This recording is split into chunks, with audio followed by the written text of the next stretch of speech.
He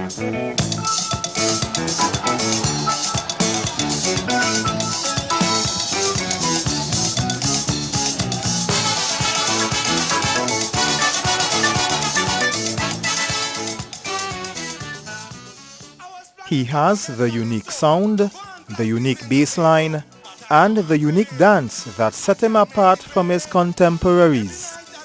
Winston Bailey, the mighty shadow who rose to instant prominence in 1974 with Bassman, an iconic sound that can still mash up fetes in 2019, some 45 years later. Shadow died on Tuesday morning, a few days after returning to hospital after suffering a stroke. Tuku President Lutalo Masimba shared condolences on behalf of the Calypso family. He says, Shadow singing Poverty is Hell is the best memory he has of the Bassman. But what has also stood out was the time he won the battle during a clash at the Savannah, when Antigua's short shirt looked like he was going to win. It was a clash between the tents, Carnival time, Carnival Monday night I think it was. And Shadow defending the Calypso honor of Trinidad and Tobago because at that time short shirt was tearing up the place with tourist Lego, and people felt that we didn't have anything to answer the threat of Antigua. But when Shadow hit the stage, it was like show done. The mighty Shadow remains the only Calypsonian to have won the Calypso Monarch, the Soca Monarch and the Road March, a feat never repeated. He won the Road March twice in 1974 with Bassman. He also came second that year to himself. And again in 2001 with Stranger, the same year he won the Soca Monarch. He captured the coveted Calypso Monarch in the year 2000 with Scratch Me Back and What's Wrong With Me. But he will always be remembered as the Bassman.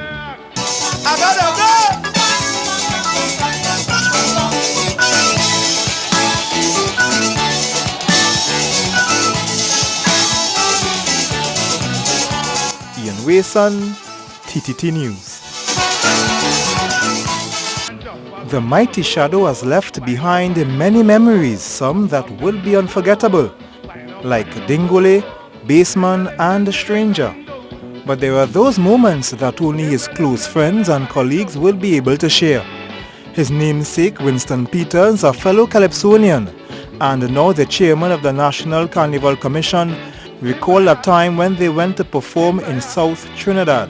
We went to do a show in San Fernando and the show rained out, just like how this weekend had all this rain and all this amount of rain and stuff, and all of us stripped our jockey shorts and started to push cars right by Claxton Bay, by that cement factory in Claxton Bay there. We all took off our clothes, Shadow, everybody, and we started pushing cars and getting money. We were young boys then. So we started pushing cars and collecting money from the people to push the cars out of the water because they were going inside there and shutting down and stuff.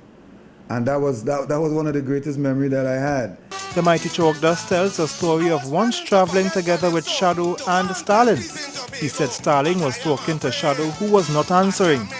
Chalky said he told the Shadow, "Hey, Stalin talking to you." To which Shadow responded, "Boy, a song come to my head, boy." Chalky says Shadow was always composing. I remember the shock that the Calypsonians had when they heard his tunes for the first time. It used to shock them. It used to shock a lot of us. Kids used to say, "What that boy coming with? Where you coming with?" In the sense that his music was different, and many persons were kind of worried. When I say worried, I used the word worried, but I shouldn't say worried, but shocked I should say, because this fellow was rising and was bringing some novel ideas in Calypso in terms of the bass. The mighty Shadow was 77.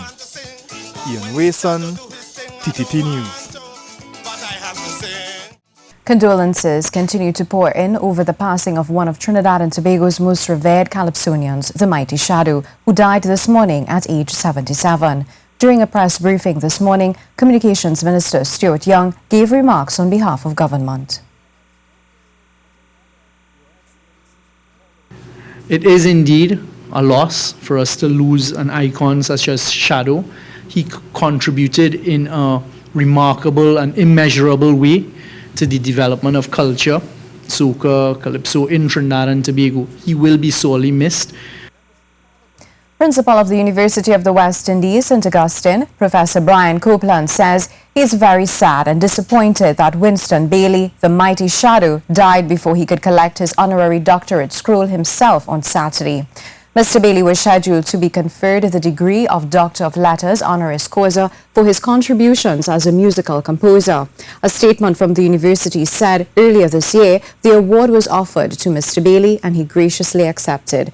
Professor Copeland said the honorary degree will be presented at Saturday's ceremony in special tribute. He also noted the country has lost yet another super creative citizen, one who re-energized the calypso and soca world with his unique rhythms, nicely woven into his cleverly crafted commentaries on so many aspects of life and living.